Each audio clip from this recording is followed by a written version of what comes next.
Engkau dalam setiap kehidupan kami. Dan Engkau memberkati kami, serta Engkau menolong kami, serta Engkau memberikan ketenangan, kedamaian bagi kami. Dalam nama Tuhan Yesus Kristus kami berdoa. Amin. Shalom. Puji Tuhan, selamat siang. Selamat kita kembali bertemu dalam kasih Tuhan.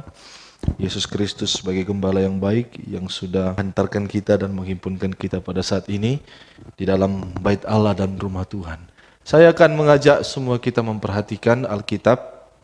Ya, kalau kalian bawa Alkitab, kalau nggak ada gadget, ya.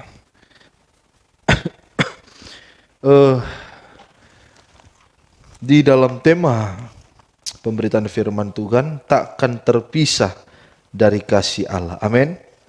Ya, jadi kita ini adalah kehidupan yang jangan sampai kehilangan kasih Allah. Kita bisa kehilangan segala sesuatu yang mungkin kita anggap berharga di dalam dunia ini. Ya, bisa saja kehilangan apapun itu, tetapi ya kita juga tidak inginkan kalau kita kehilangan sesuatu dalam dunia ini. Tetapi kalaupun itu terjadi, ya tetapi kita jangan kehilangan kasih Allah. Sebab kasih Allah di atas segala-galanya. Jadi kita akan perhatikan dulu dalam Injil Markus pasal yang ke-12. Ya, Injil Markus pasal yang ke-12 ayat 32 sampai 34. Saya di sini mencatat ada 3 kegunaan dari kasih Allah. Ya, ada 3 kegunaan dari kasih Allah. Ya, jadi kita tidak boleh terpisah dari kasih Allah, sebab kasih Allah itu adalah segala-galanya dalam setiap kehidupan kita. Ya, Dia di atas segalanya. Markus pasal yang ke-12 ayat 32 sampai dengan ayat yang ke-34. Ya, jadi kasih Allah itu di atas segala-galanya dalam setiap kehidupan kita. Ya, saya akan baca. Lalu kata ahli Taurat itu kepada Yesus, tepat sekali guru, benar. Ya, katamu itu bahwa Dia Esa dan bahwa tidak ada yang lain kecuali Dia. Amin.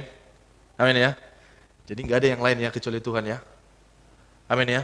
Ya, jadi di atas segalanya Tuhan segalanya. Ya, mungkin kita bisa berkata ya, sesuatu hal yang berharga dalam dunia, tetapi saya pastikan tidak ada yang lain kecuali dengan Tuhan ya. Memang mengasihi Dia dengan segenap hati dan segenap pengertian dan dengan segenap kekuatan, dan juga mengasihi sama manusia seperti diri sendiri adalah jauh lebih utama daripada semua korban bakaran dan korban sembelihan. Yesus melihat bagaimana bijaksananya jawaban orang itu, dan Ia berkata kepadanya, engkau tidak jauh dari kerajaan Allah. Dan seorang pun tidak lagi berani menanyakan sesuatu pun kepada Yesus ya. Jadi apa kegunaan kasih Allah itu dalam setiap kehidupan kita? Yang pertama saya mencatat di sini, kasih Allah itu yang membuat kebahagiaan dalam setiap kehidupan kita. Jadi sekalipun kita berada di tengah dunia, perhatikan saudara, dunia yang dimana kita ada ini sekarang penuh dengan penderitaan, penuh dengan kesusahan. Ya susah loh, ya jangan kalian pikir tidak susah, nanti semakin hari semakin susah, semakin sulit, ya semakin hari semakin sukar zaman ini. Tetapi kalau saudara hidup di dalam kasih Allah, engkau ada kasih Kristus, maka sekalipun kita berada di tengah kesusahan dunia ini, kita akan mengalami suatu kebahagiaan. Amin. Ada suatu kebahagiaan, dan kebahagiaan itu kebahagiaan yang tidak bisa kita dapatkan di dalam dunia ini. Itu Markus pasal 12 ayat 32 ya. Itu yang pertama. Jadi kasih Allah itu memberikan kebahagiaan. Yang kedua 34 ayat 34 ya, Yesus melihat bagaimana kebijaksananya jawaban orang itu. Perhatikan ya. Jadi yang kedua, kegunaan dari kasih Allah itu memberikan kebijaksanaan. Jadi kalau orang ada kasih Kristus dalam hidupnya, maka hidupnya, ya perkataannya, pikirannya, hatinya hati yang bijak. Apa yang bijak itu? Dalam kamus besar bahasa Indonesia apa arti bijak? Ya, bijaksana, ya bijak.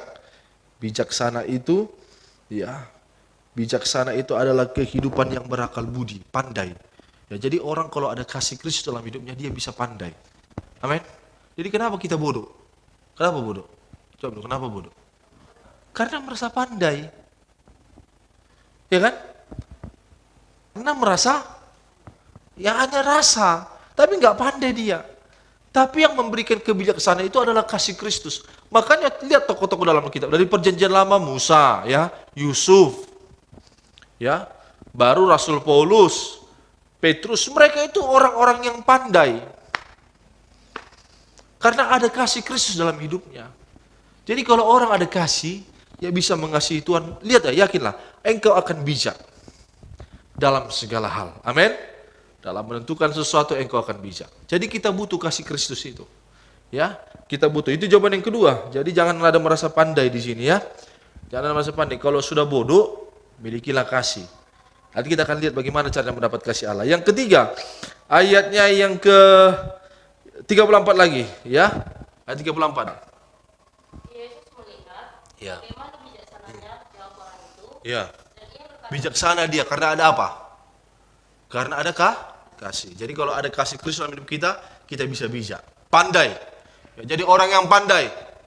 Ya, ini harus jadi orang pandai. Dalam segala hal harus pandai. Bukan pandai-pandaian. Ya, ada orang pandai-pandaian. Pandai dengan pandai-pandaian berbeda. Pandai-pandaian mengotong-otoi. Kalau pandai memang pandai dia. Jadi orang pandai. Kita ini kalau ada kasih dalam hidup kita, bisa pandai kita. Ya.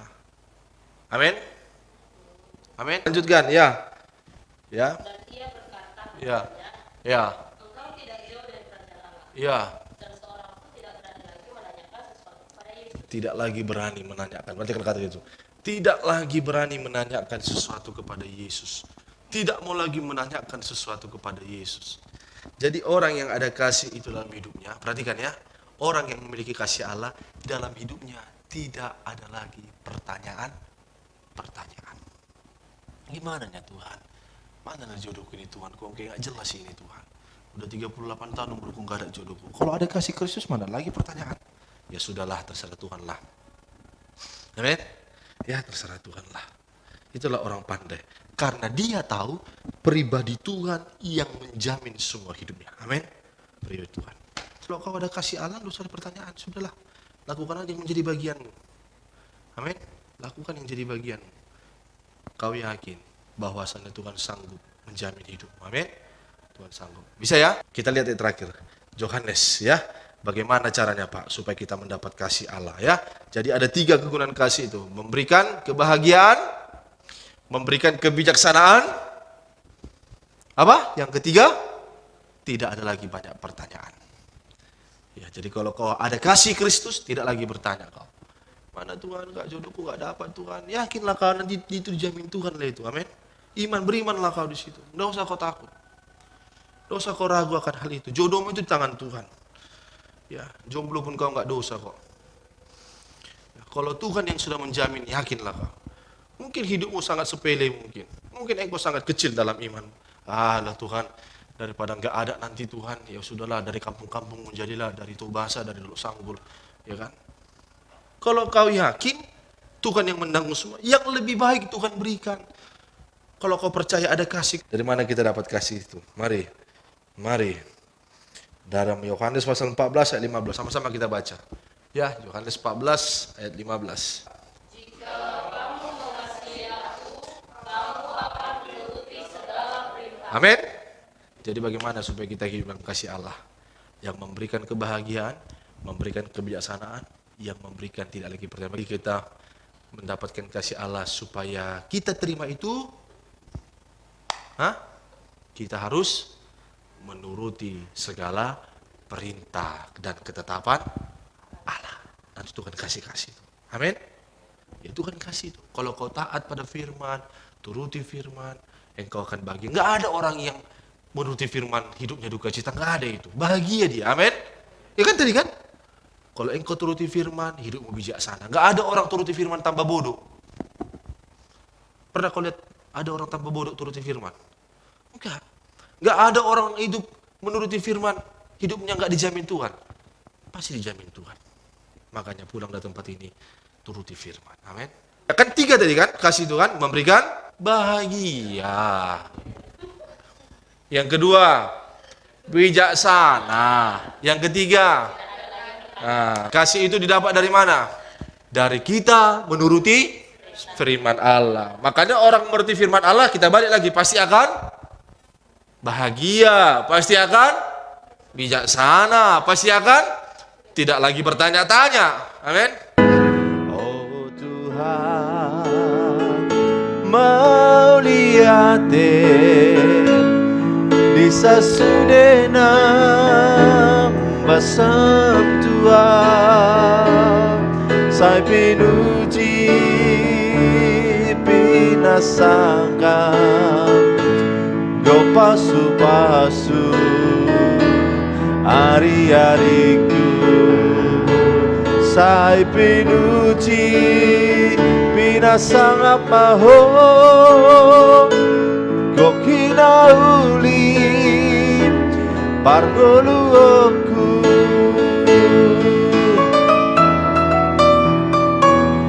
Oh Tuhan, satu homa nasa daging dohotoniku akan sangkap lomoni rohan huruf ihoma saluhutna. Hodo Yesus hapus aku, hodo Tuhan hapus aku, dan mabiar dan pegang gua molo Yesus tolong aku, dan maruki hapur seau.